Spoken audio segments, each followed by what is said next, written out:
rispetto, tutela e valorizzazione del territorio sulla quale lavora. Un po' il custode della terra. Esattamente, è proprio questo. Ecco, proprio in questo contesto si inseriscono appunto i vitigni fitoresistenti, si inserisce l'agricoltura di precisione, quindi una serie di concetti che messi assieme fanno appunto quello che oggi è l'innovazione nel settore del vitivinicolo e della viticoltura. Quindi la scelta anche di farla in una cornice importante come quella della scuola enologica è proprio a sposalizio che queste tematiche ormai sono tematiche moderne che tutti dobbiamo sposare. No? Esattamente, è stata fatta dietro la scuola enologica essenzialmente da due punti di vista, perché da un lato le nostre fiere hanno un ampio respiro e vogliono avere comunque un ampio respiro, e quindi non volevamo farlo e limitarlo solamente, diciamo, al convegnistica qui in fiera, ma anche e soprattutto poi perché Conegliano, sappiamo, è il centro nostro d'eccellenza per quanto riguarda la viticoltura, sia per conosciuto a livello internazionale. Esattamente, anche per i centri di ricerca che ha, oltre che per la scuola enologica. Poi c'è sede anche universitaria, per cui no? C'è la sede dell'università, c'è la sede del Creavit, e c'è l'università di Padova appunto, e poi c'è la scuola enologica. Ecco, quindi in questo contesto, che pensiamo si sposi benissimo, abbiamo appunto affrontato questo bel convegno. Nello specifico abbiamo trattato questi due filoni principali che oggi, insomma, sulla quale oggi si fa molta ricerca, che sono i vitigni fitoresistenti e l'agricoltura di precisione. Questo in un'ottica anche di ridurre poi l'apporto di prodotti chimici?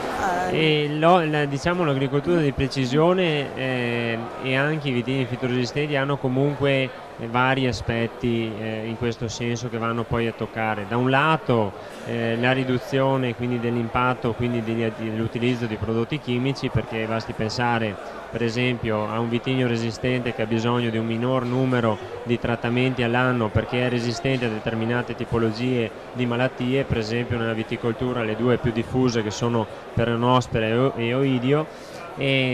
Oppure anche basti pensare, quando si parla di viticoltura di precisione, all'utilizzo di questi prodotti in modo molto più mirato e molto più preciso. Quindi con una riduzione anche dell'apporto di questi prodotti nel terreno. Una riduzione del prodotto utilizzato, e anche con un miglior utilizzo e una maggiore efficacia nell'utilizzo del prodotto stesso. E abbiamo proprio il secondo ospite che si inserisce benissimo in questo argomento, che è Filippo Codato, che è direttore di Condifesa di Treviso e anche del Veneto.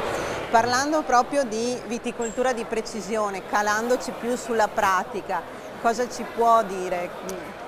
La viticoltura di precisione nella più ampia accezione dell'agricoltura di precisione è oggi, diciamo, una sfida per gli agricoltori di portare l'innovazione tecnologica all'interno dei vigneti, utilizzando le nuove tecnologie per il monitoraggio del sistema, diciamo, pianta, quindi delle fasi fenologiche della pianta, e anche del sistema agrometeorologico. Mettendo insieme queste informazioni riusciamo con delle elaborazioni anche informatiche a poter effettuare una viticoltura con una riduzione importante degli input chimici, che si traduce senz'altro in una riduzione di costi e che si traduce poi anche in una riduzione di problematiche per la salubrità del viticoltore stesso e poi anche per l'ambiente, diciamo, ecco.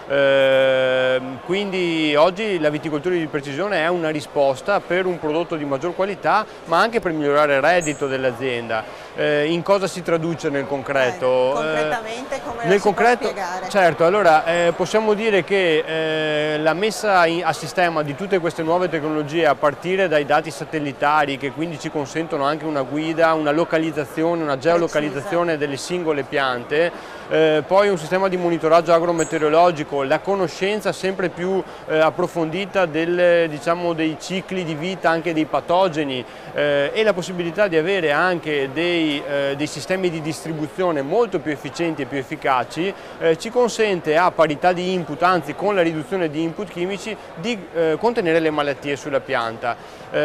Come si fa a fare questo? Ci sono vari sistemi, abbiamo l'esempio più classico che si è molto diffuso nella nostra provincia, che sono le irroratrici a recupero, cioè queste macchine che vanno a scavalco del filare e riescono a ridurre la sostanza erogata anche di un 60%. Vuol dire che con meno 60% di input non c'è dispersione, perché la pianta viene trattata efficacemente, la superficie fogliare viene coperta in maniera ottimale, ma abbiamo una riduzione importante di prodotto. Queste sono macchine che hanno un costo, ma che sicuramente fatto sistema, diciamo, riescono a ripagarsi. Poi hanno una riduzione una volta si buttava un po', si preveniva un po' a modo così, invece questi vanno a mirare l'intervento. Certo, qui ecco, quello che può essere l'importanza è appunto quello che è successo in questi anni, di spostarsi non più dal trattamento fatto a calendario, cioè fatto a cadenze regolari, quindi 20 trattamenti, 24 trattamenti all'anno, ma riuscire a fare l'intervento quando serve e, se è il caso, anche di intervenire quando la pioggia dilava, eccetera. Anche per questo il monitoraggio costante meteorologico è importante.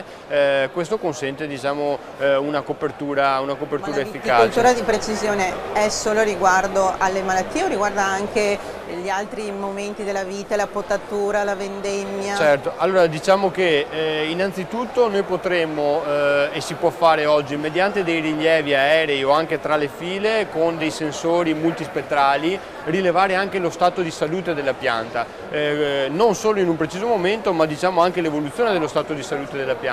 Questo ci consente di effettuare anche trattamenti mirati di concimazione, quindi aiutare la zona che ha delle carenze specifiche con degli incrementi specifici di concimazione, magari anche di microelementi, tramite delle vere e proprie mappe di prescrizione, che sono sostanzialmente delle ricette, come se il medico facesse una ricetta di una cura. Che vanno a toccare chi sta male e basta. Esattamente, e quindi si può andare sulla concimazione, si può andare in maniera molto efficace sul controllo degli infestanti. Anche qui abbiamo tutto il tema dell'utilizzo, diciamo anche in certi casi nel passato spregiudicato, del glifosato, e oggi sulla bocca un po' di tutti, ecco.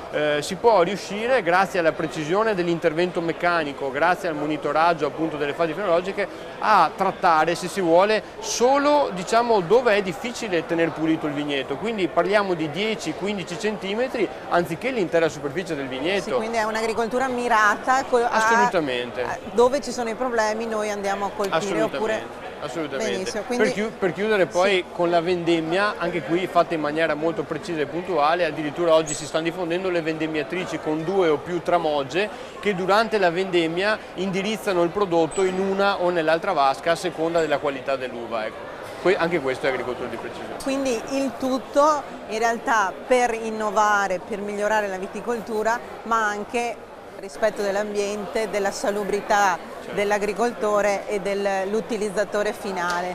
Quindi in realtà anche le polemiche che ci sono state in questo momento, magari queste sono delle risposte pratiche e precise, che si può anche fare agricoltura buona, agricoltura che rispetta l'ambiente e rispetta la persona. Assolutamente. Io vi ringrazio del vostro intervento, molto importante e molto sentito. Vi ringrazio e a presto, buona giornata. Grazie, buona giornata. Grazie.